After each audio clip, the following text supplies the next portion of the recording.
Good morning, everyone. It's morning where I am on the west coast of North America. Very, very happy to greet you from all over the world, people who come. It is really a pleasure.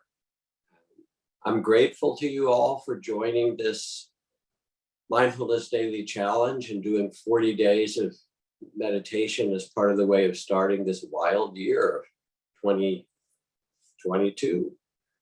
And it's so important at this time, especially with as much uncertainty and change, that we find ways both to center ourselves so that we can steady our own heart and mind and be both present and responsive to the world in a mindful and compassionate way.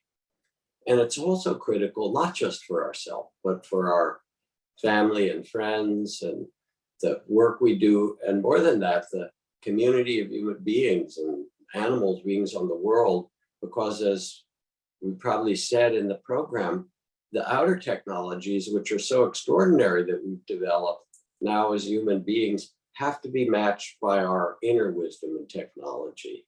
No amount of computers and artificial intelligence and biotechnology and space technology is going to stop continuing conflict and warfare and racism and so forth. We actually need to transform our hearts as a species and as human beings who are part of a family.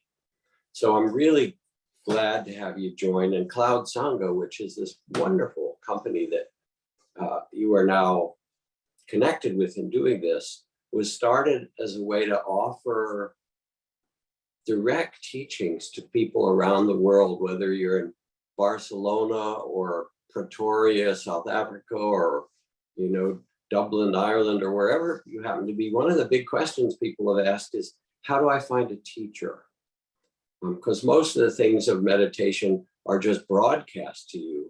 But with Cloud Sangha, you become part of a small group with a teacher that can meet once a week or once a month and get to know you over the course of a year. You get to know them and get all kinds of support. So all that's wonderful, and it kind of brings a blessing to people to have a community and support. And this is one part of what we're creating, to invite you all in to start in this way and see whatever really works and serves you well. It's also such a blessing. You'll see it already, even in this first week, to begin to learn how to practice and train yourself in mindfulness and compassion training. And all the things that modern neuroscientists have discovered rewire our way of being in the world so that when we get caught in things, we can notice them mindfully and let them go. When we get triggered or upset, we can become a steadier, wiser person that can navigate our own difficulties and those around us. When we're traveling or home or with others, we can actually be more fully where we are and engaged in a mindful and present way with our life, and not so much lost in the worries and plans of other places. And even for people, I've worked in refugee camps where people are going through such difficult times. The ability, they've said in response to this, to live in the present and to be present for themselves and one another changes their life. It's an enormous gift. So as you know, in this 40-day training or course, we've started with presence and opening our senses and beginning to work with mindful, loving awareness of our breath. And we'll be expanding it to awareness of how to work with all the experiences and sensations in the body, the emotions and thoughts that move through the mind. We'll include in the training loving kindness meditation, compassion practice, and wise speech and mindful relations, all of these things, and how to deal with common difficulties from restlessness or sleep or the judging mind. All of these will be laid out, but in this very simple way that you can actually practice and learn it systematically. And it's so helpful to have guidance and to have a shared community to do this together. So why don't we start with a meditation for 5 or 10 minutes together, and then we'll do our questions, and I look forward to hearing from you. So if you would please find a way to steady your body to sit comfortably and stably.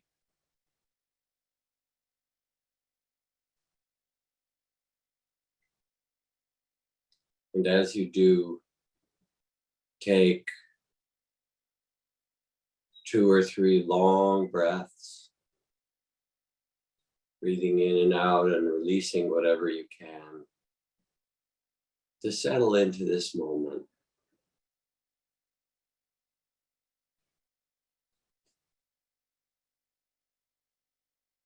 Let the eyes and face be soft, loosen the jaw. Let the shoulders relax and the arms and hands rest easily. And let the whole body, your whole sense of presence, steady yourself on your seat and on the earth.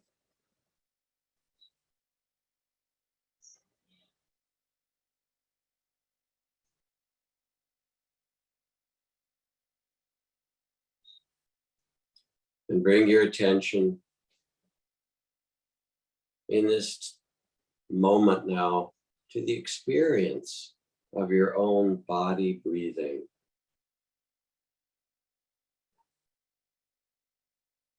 How you interbreathe with the leaves of the trees around you and the beings of all kinds in this ocean of air. And sense your breath, how it breathes itself. And you can relax with each breath.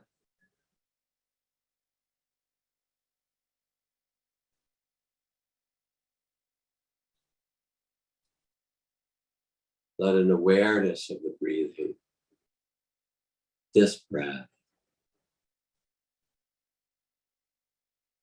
invite a sense of ease and calm in the midst of everything.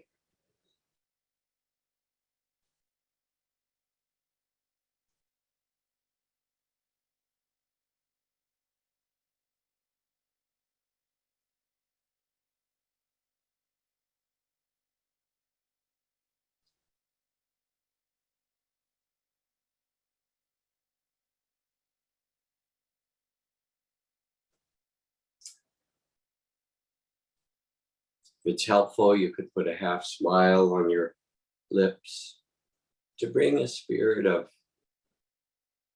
ease and well-being alive in your body, graciousness.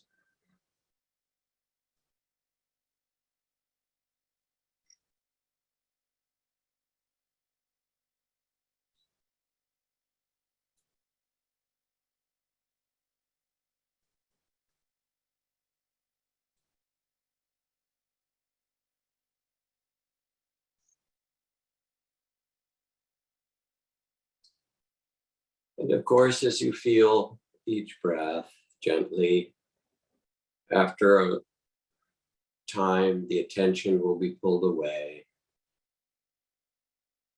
When you notice this, with great kindness, acknowledge that you've gone away and bring your attention back gently.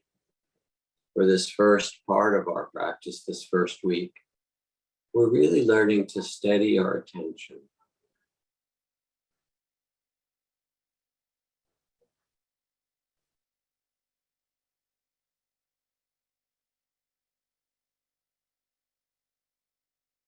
No judgment. As you've probably heard already, the line from Julia Childs, the chef. If you're in the kitchen and you drop the lamb, you could just pick it up. Who's going to know? And here too, the attention gets pulled off to thinking or sounds or remembering emotion. Notice this, and then it's the coming back itself to this moment, this breath, that steadies the heart and mind.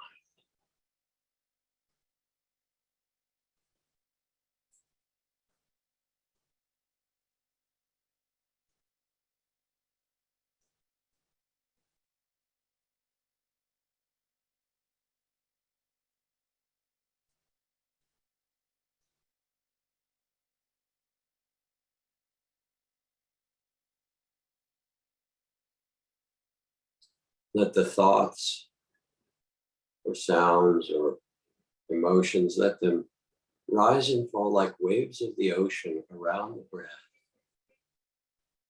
And you steady with this breath just here in the middle of them all.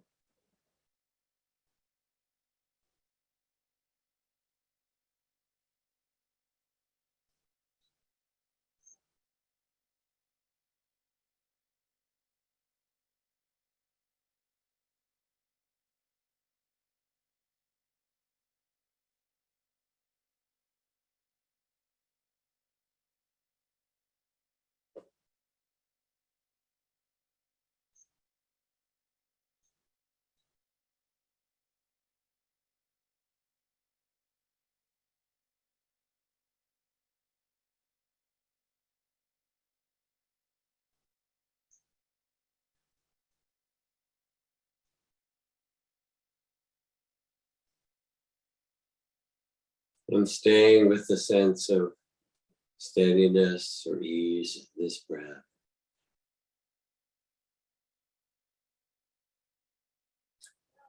Let your eyes open gently and return to the screen. And in a moment, we'll begin our Q&A and dialogue our live connection with one another.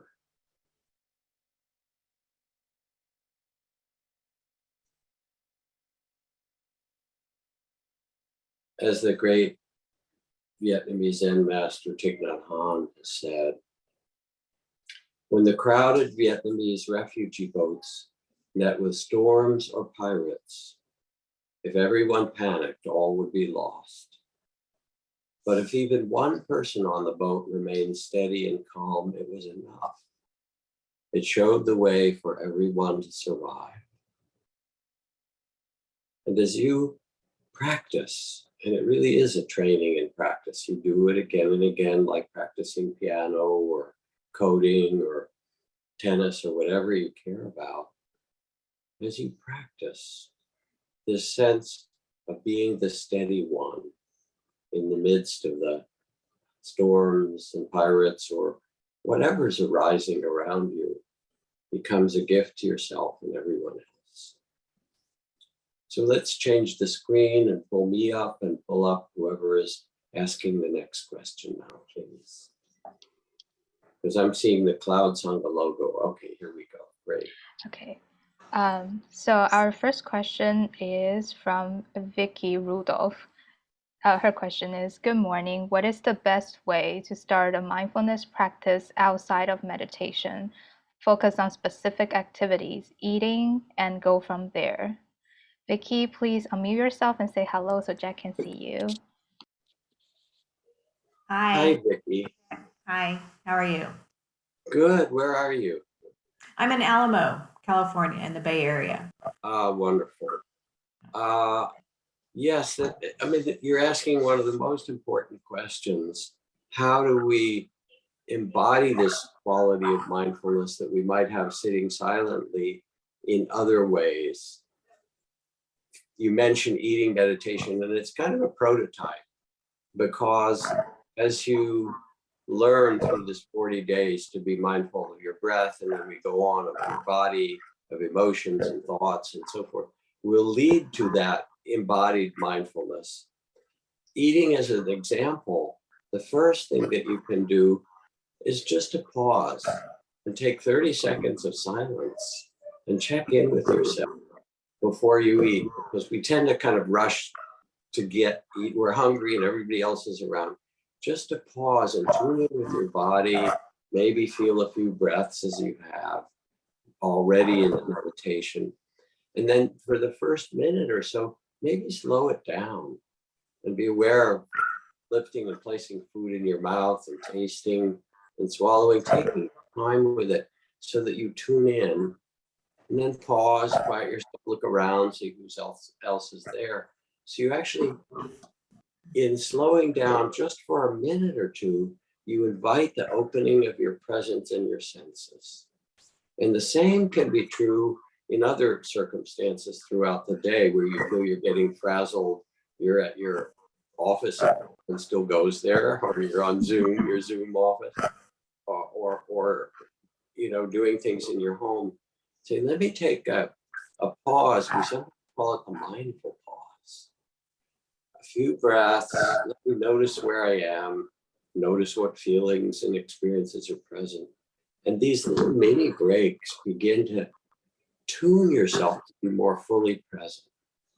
So one little question for you, Vicki, if you wouldn't mind, if you're okay, close your eyes for a moment and let yourself think, remember a time when you felt really present, quite present and mindful, steady.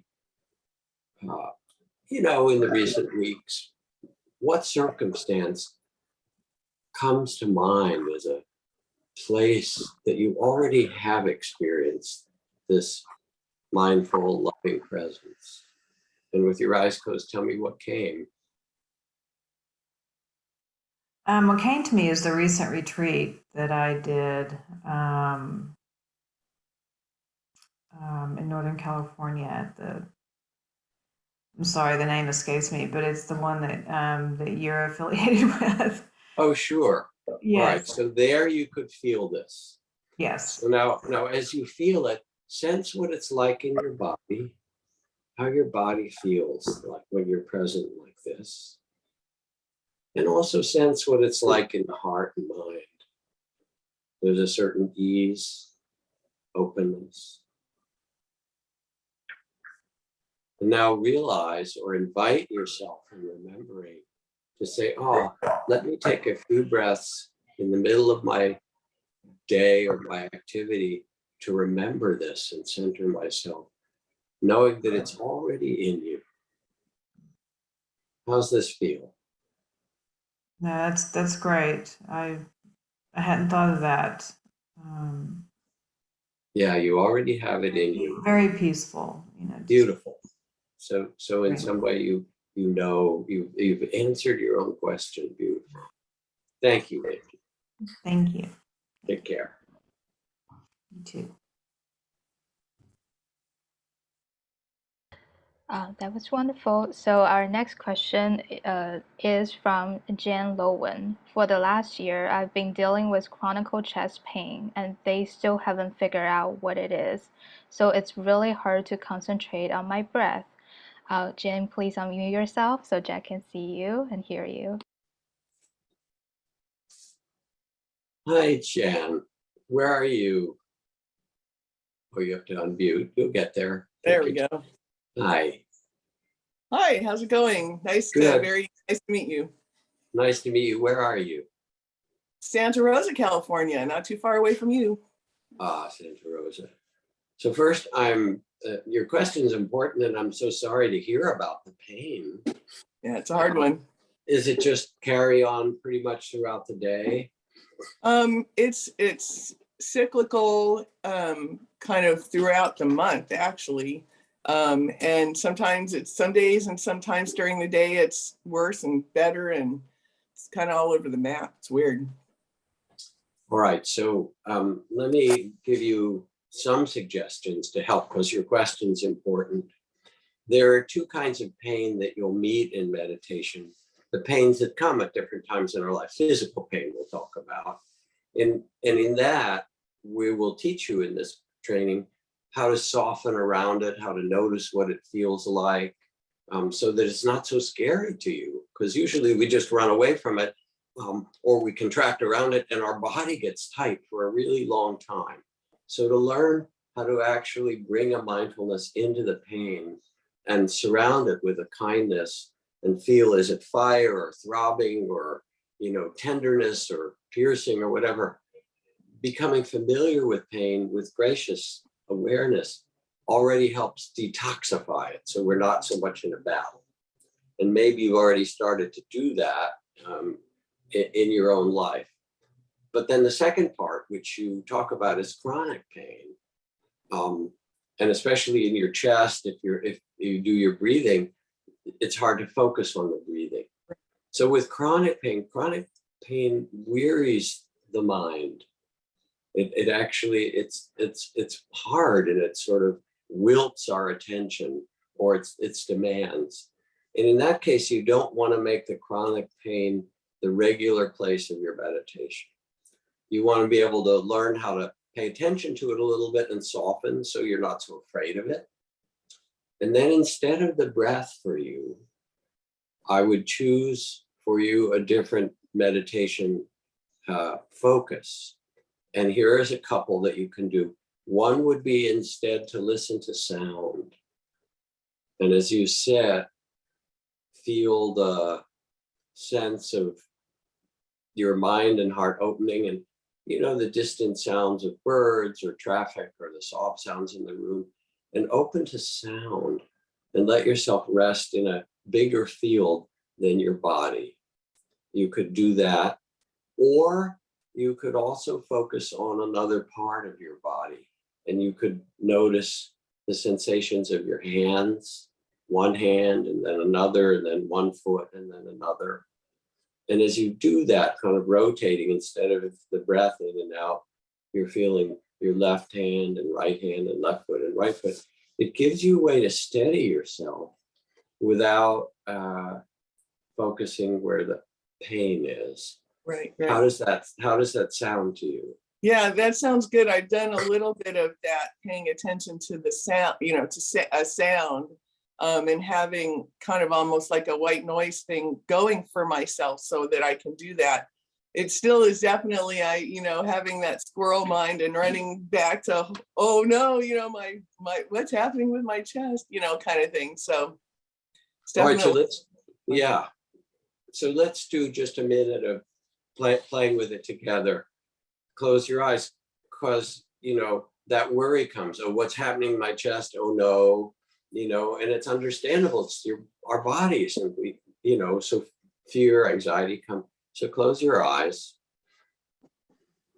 and again, if you can, kind of soften and maybe take a long breath, even though it might invite a little attention of the pain, but still that long breath.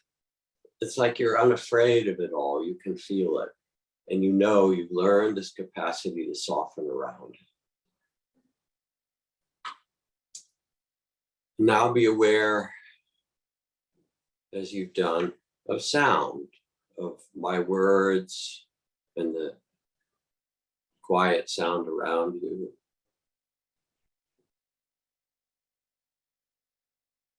And invite, as you listen, a sense of calm or ease.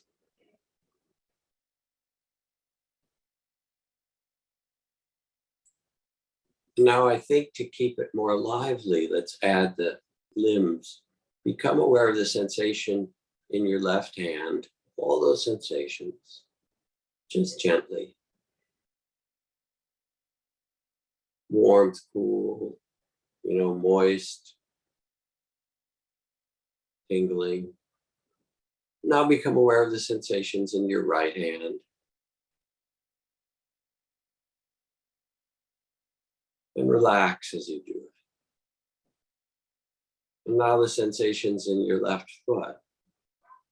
Pressure and feelings in that foot. Very gently relaxing with it. And now your right foot.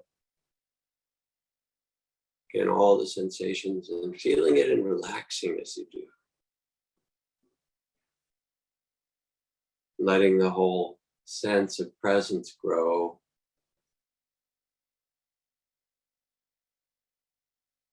Back to hearing sound for a moment.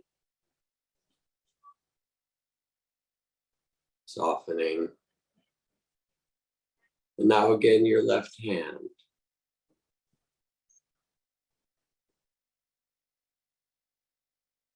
And then your right hand. And how's this working? Let me ask you. It's good. I like the body part, the hands and feet. Yeah, you can feel that it steadies you and brings a sense of ease and gives you something to do so that all that thinking mind doesn't just sweep you away. All right, let your eyes close gently. Anything else?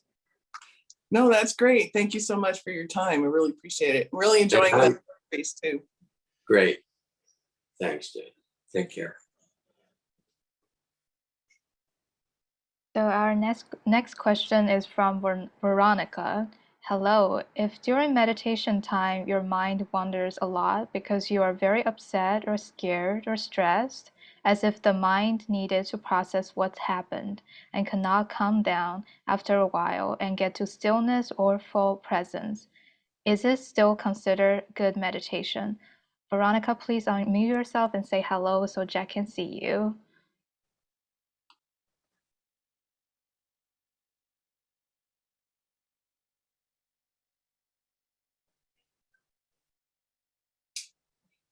Hi, Veronica. Yes, please unmute.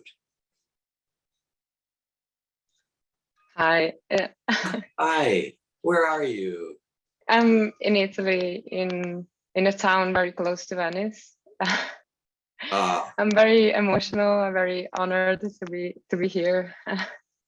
Oh, yeah, thank you for doing this and you know, zooming in from Italy. So your question is a really important one, and I'll answer a little, and then maybe we can work with it. When you're really upset or stressed or scared, it's hard to meditate. So let's just be realistic about it, because when you come to try to pay attention, all that is wildly churning up inside your mind or in your body, and it's hard to be with. So there are a few things. Later on in the Mindfulness Daily, we'll talk about walking meditation. But my suggestion for you early on is that you might want to do a walking meditation instead of sitting when you're really upset. And what that means is to find a place where you can just walk back and forth very gently. You know, I think of the images of, I've been in the courtyard of monasteries, whether it's a Tibetan monastery or a Catholic monastery or whatever, and you see the nuns and they're just walking back and forth gently. So you do that, and instead of sitting quietly, you let your steps become the place of grounding and calming. So that's one thing you can do.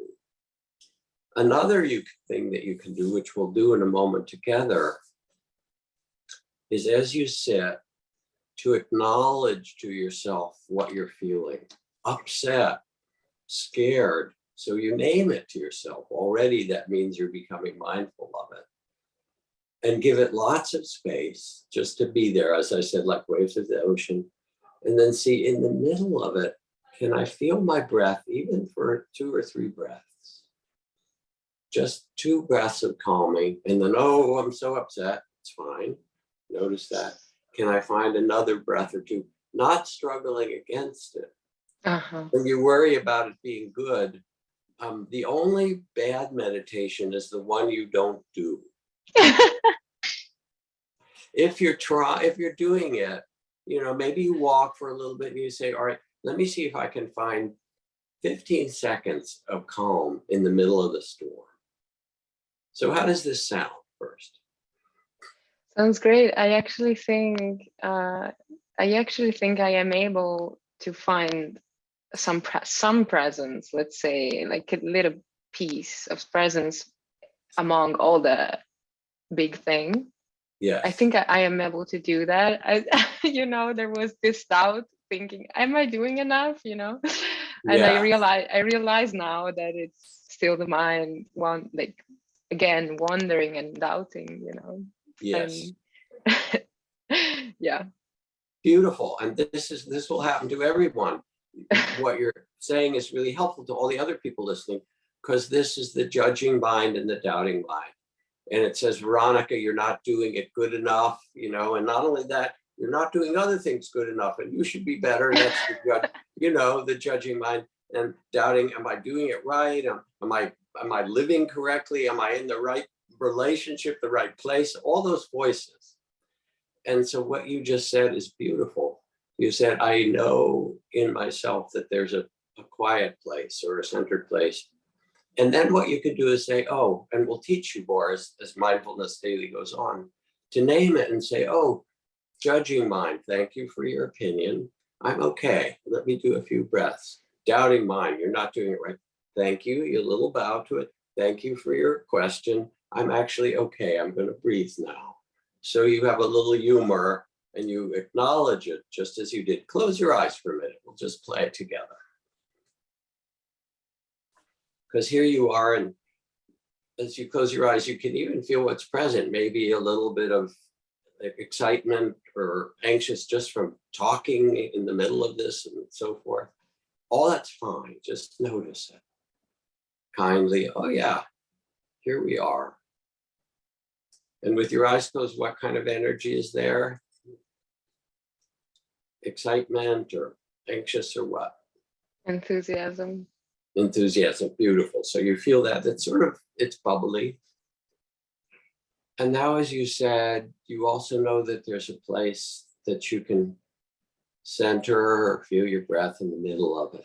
Steady. You're not trying to get rid of it. Just steady center. And relax into that and let the enthusiasm and the thoughts be around it. And you just feel this breath and this calm, steady in the middle.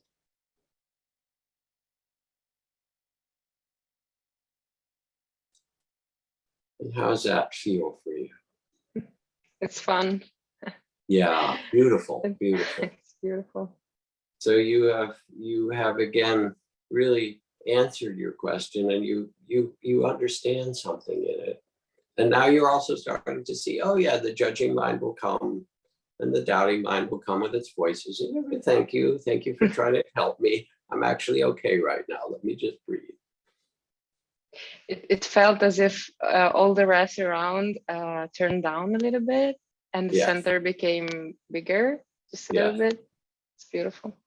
And yeah, there's my mind that needs a lot of visualization many times. I've done visualization meditation in the past, and sometimes I feel like my mind needs space to do that, and I'm allowing it, because I don't want to struggle. I don't want to start to struggle with it. And so I might as well learn how to keep my center and let my mind visualize maybe and come back.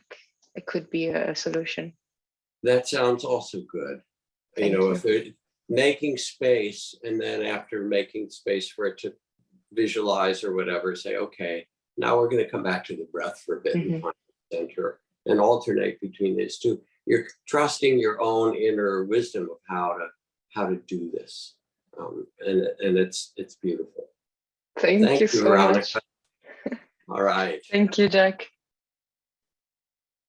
Let's try another.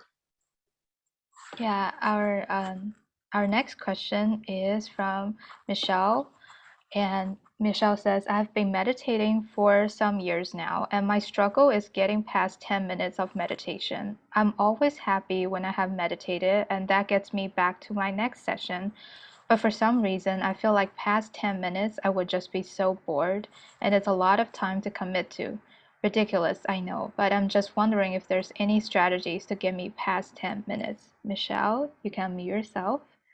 Hi, Jack. Hello. Hi, Michelle. Where are you? I'm actually in Mill Valley, California. So I'm very lucky that I get to come to Spirit Rock. You're in the neighborhood. That's really great. And how long have you been meditating? So I've actually been meditating for about 10 years. And before that, for 10 years prior to that, I practiced a form of Buddhism where you chant. So I've always understood the positive effects of chanting and meditation. I don't chant anymore. And now I do meditation. And in the last 2 years, I would say I've become much more consistent.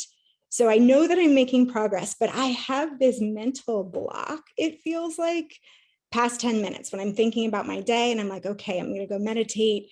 I'm like, just 10 minutes. I'm like, could you do more? It's been going on for so long. And I don't know why, whenever I'm in a group meditation, I understand that you actually can reach a better place when you go longer, at least for me, in my experience. But I have a very hard time getting myself past 10 minutes. Okay, this is a great question. I'm loving all these questions because they're so common to us. And we're just talking about the human mind. And this is one that will come up. The first thing to say, Michelle, is that when things are difficult, we tend to think it's like an obstacle that we have to get over. How do we get through this? You know, as the last caller, how do I get through the busyness of my mind, or the, you know, energy, excitement, anxiety, or other things, as if you have to get through them.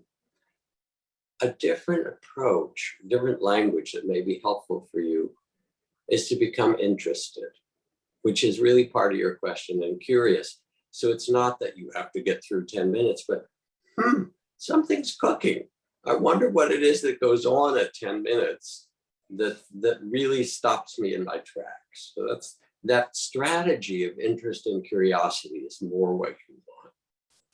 And then you say, all right, today, not because I'm supposed to, or not because, you know, it's better, or I'm a bad meditator if I can't get past 10 minutes.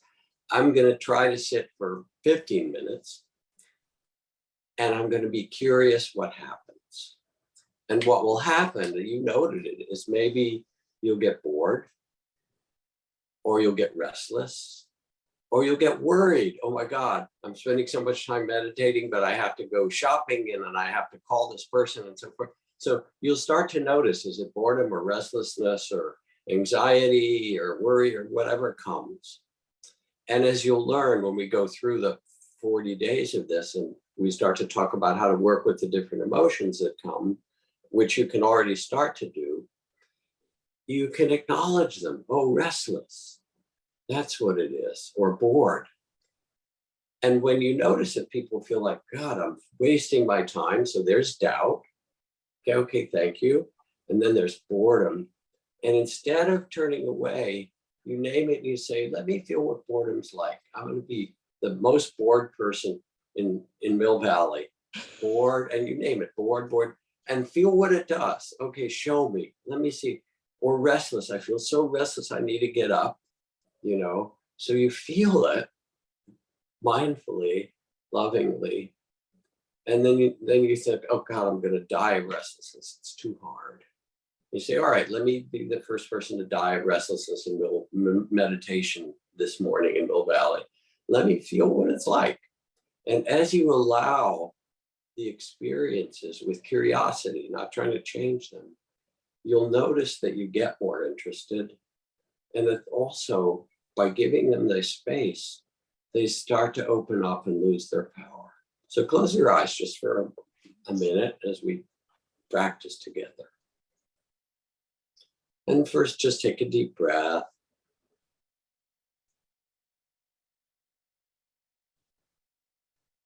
And relax.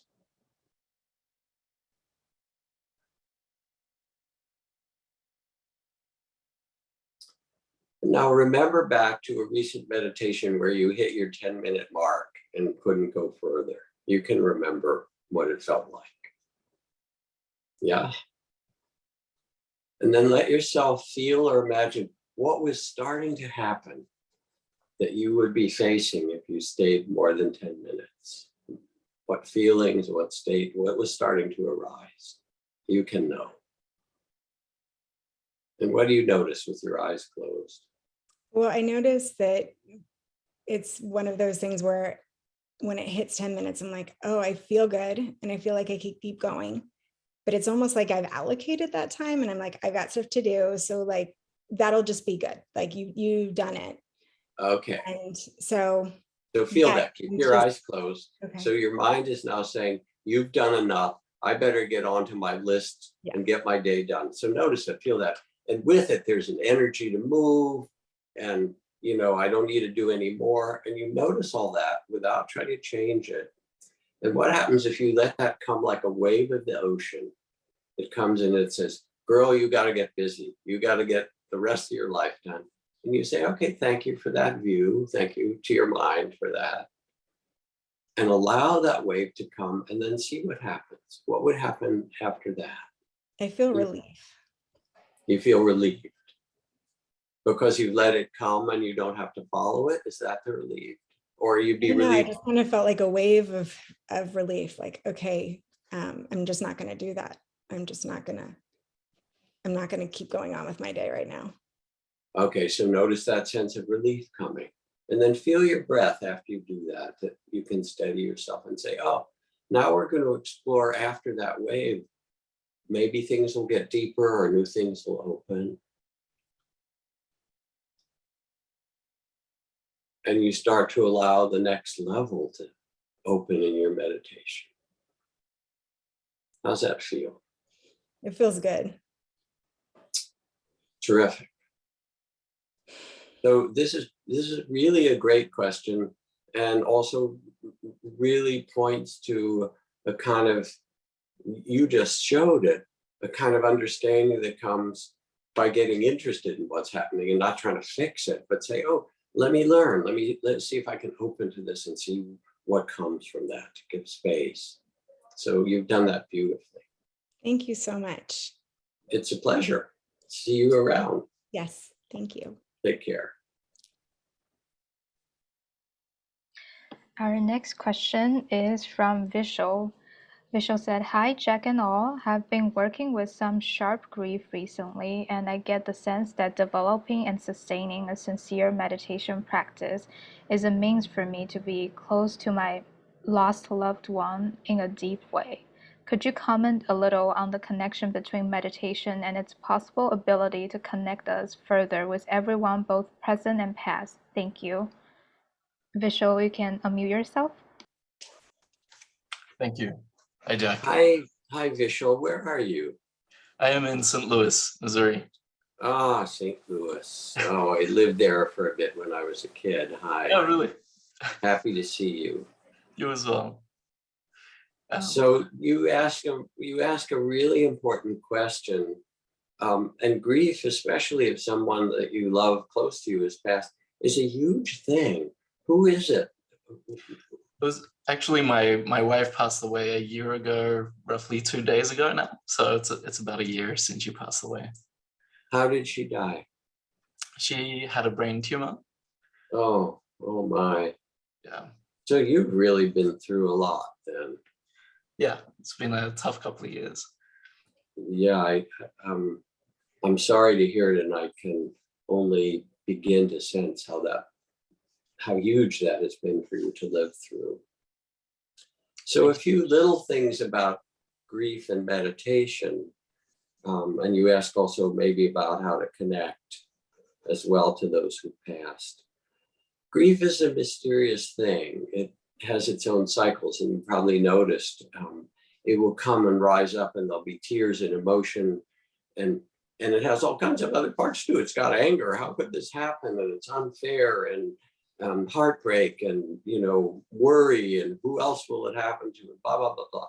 So you have all of that, and it does come in waves that you can feel like you've felt the grief, and then it quiets down, and you're out in the market getting food, and all of a sudden you see the food that you and your wife love most, and then a huge wave comes again.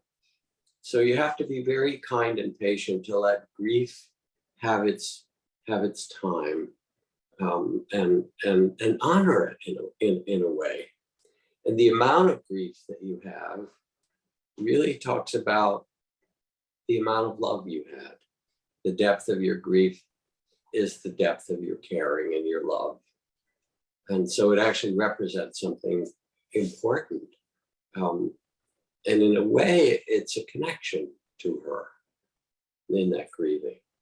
But then you say, well, if I wasn't grieving, how do I stay connected with her?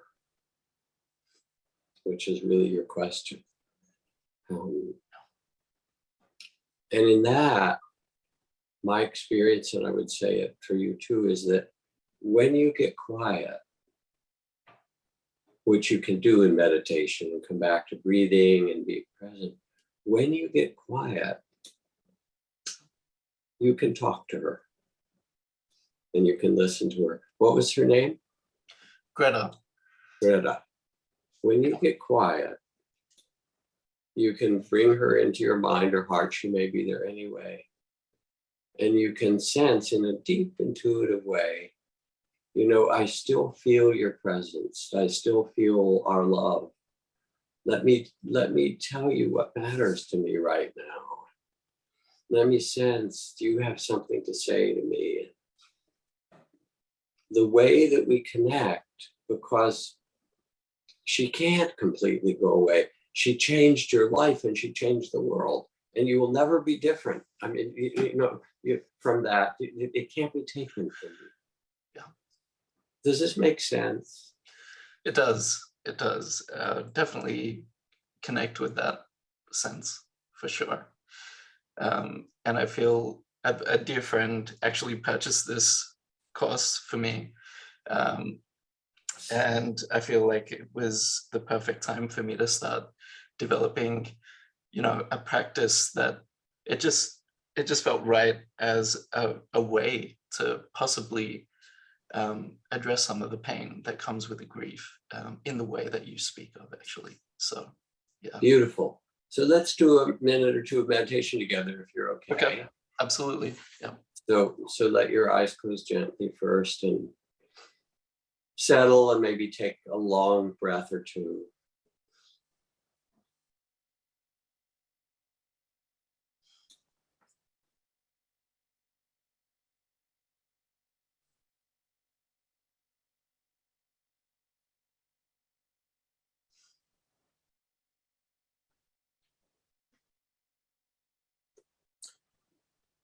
And as you sit quietly, where does the grief reside most centrally in your body? Where do you feel it physically?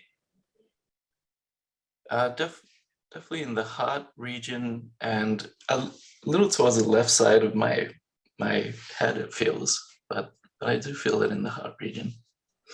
So feel it in the heart and the left side, and bring a tender attention, a mindful, loving awareness, or a compassion that you're not trying to fix it, but as if you could put your arms around it. You're just holding the place where it hurts in the heart, on the left side, with kindness, almost like, oh yes, the way you'd hold a child who was hurt, in pain, or upset.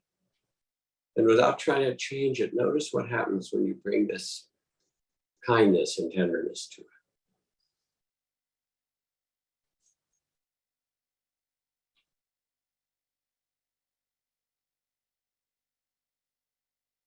And keeping your eyes closed, let me know what you notice.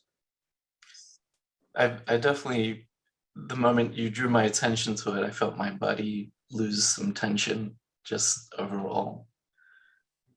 Yeah. Yeah. So you start to feel a softening or loosening of tension.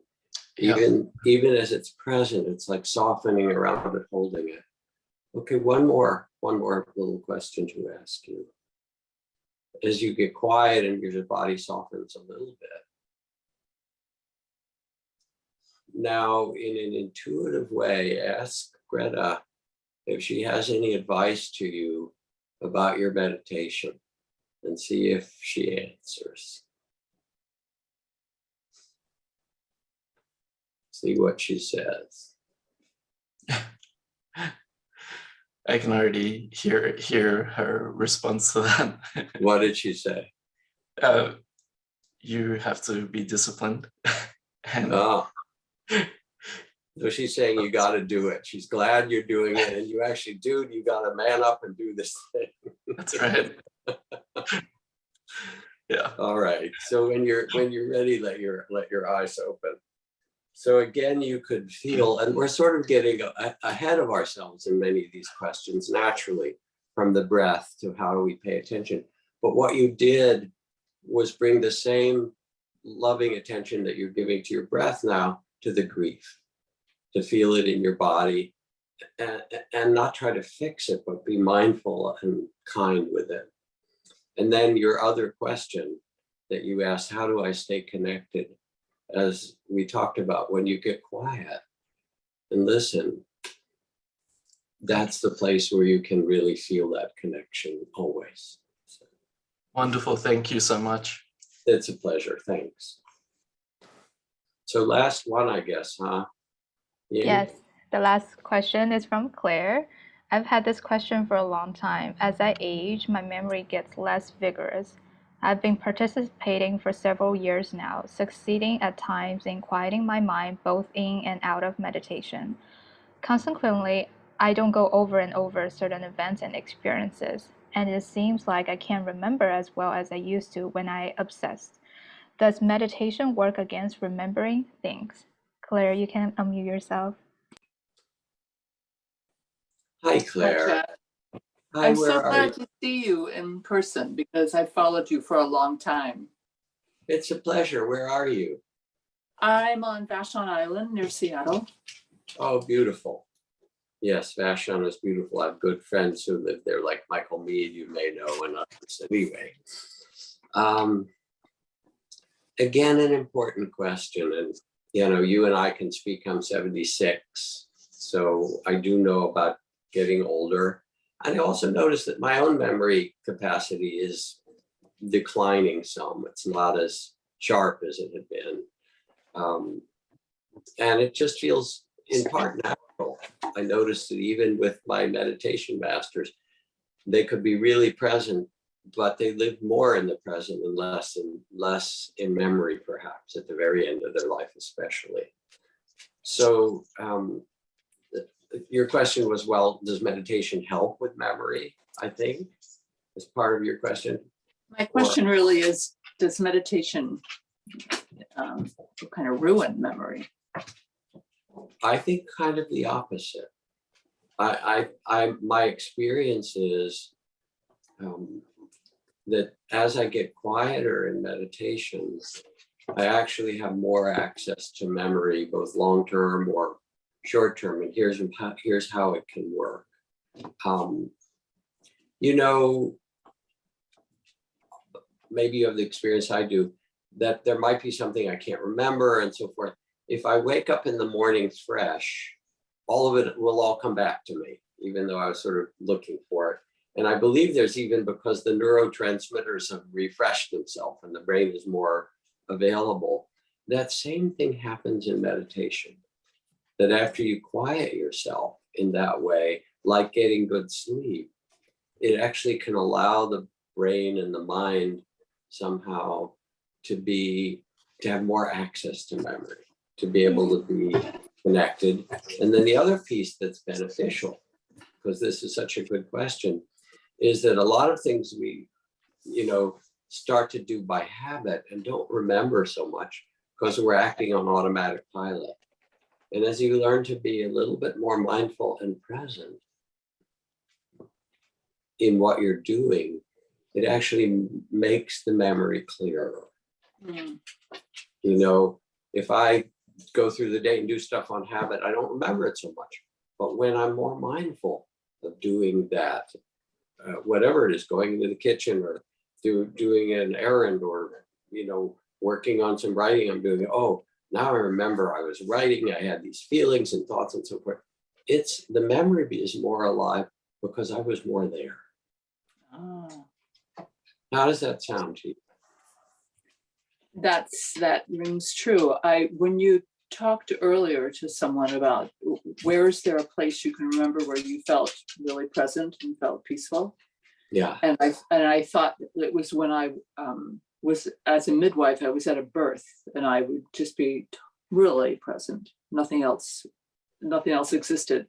And I do remember births pretty detailed. So I think you're right. All right. So one more little thing, since with everyone we've been doing a little meditation playing together, let your eyes close gently if you would. Take a deep breath or two.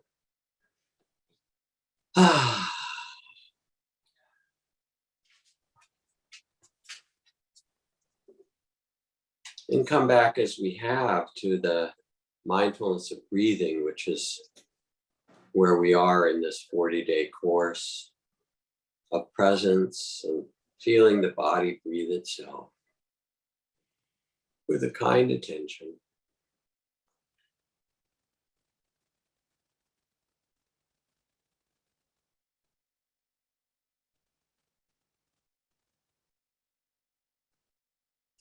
And remember back to one of those births where you said, wow, I really remembered. I was so present. That beautiful work you do as a midwife.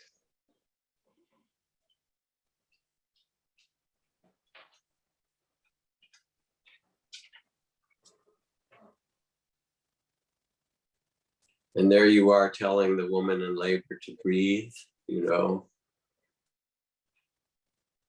breathing with her maybe. So present. And now bring that quality of presence to this breath now. You're in labor to give birth to the new moment of your life. So notice what it's like to be present in this way.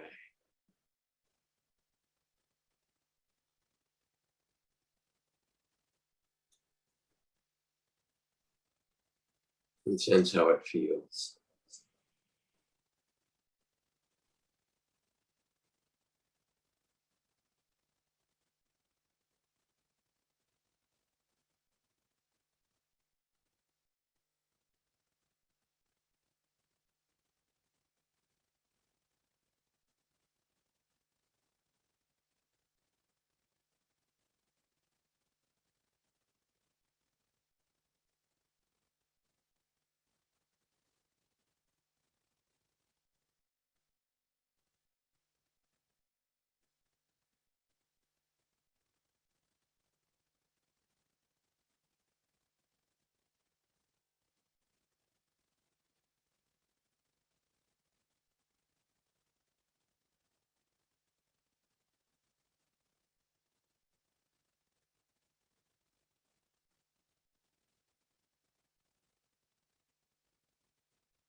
It looks like we have lost Jack for a few minutes, but I think you did a wonderful job, Claire, and thank you so much for your question. I see many people echoing with your question as well. Thank you so much for being so brave and showing up today. I hope you, yeah, thank you.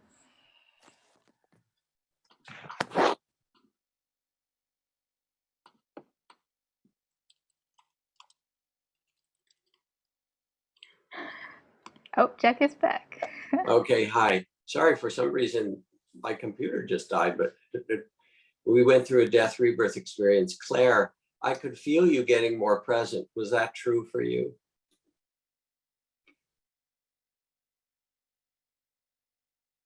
She's going to unmute. Hi, yeah. How was that? Yeah, it was interesting. I felt like in waves, I could be more present. Yes. And then it kind of brought to mind what I've learned a little bit about Tonglen, that it's like the idea of shining a light on the woman in labor. That was easy to focus and be with her, and shining the light on myself. That's harder. It's like it just will flick on and off. But well, this is part of why we practice. And it's like compassion. Compassion is easier for somebody else, but harder to do for yourself. So you're learning to do that, and it's just the very thing you asked for. yes. So I know Ying. So I'm grateful. Thank you, because that was an important. You. Yeah. And to everyone, thank you all. Ying, you were kind of ending things as well, and I just want to say how grateful I am that you're all able to do this course, and that we were able to get together today and explore what it means to open ourselves with mindfulness and loving awareness, and kind of cheering you on. And you'll hear from the next teacher, Tara, whoever it is next week. And thank you, thank you. Everyone, please feel free to unmute yourself and say goodbye to each other before you log off the session. Bye, everybody. Thank you so much. Thank you. Everyone. Thank Thank you, Jack. Thanks, everyone. Thank you, Jack. Fabulous. Bye. Thanks. Thank you very much, Jack. Bye. Thank you, Jack. Thank you all. Warm weather. Bye. Thank you all. Bye. Bye. Thank Thank you you, all. Jack. Everyone. Thank you. Thank you. Thank Thank you. you. Thank you for your practice. So beautiful. Bye. Thank you. Such a pleasure to be in your presence, Jack. Thank you. Thank you. I'm glad to be sharing this with all of you. Thank you, Jack, and thank you to all the community. It was a wonderful session. Yes. Thank you. Thank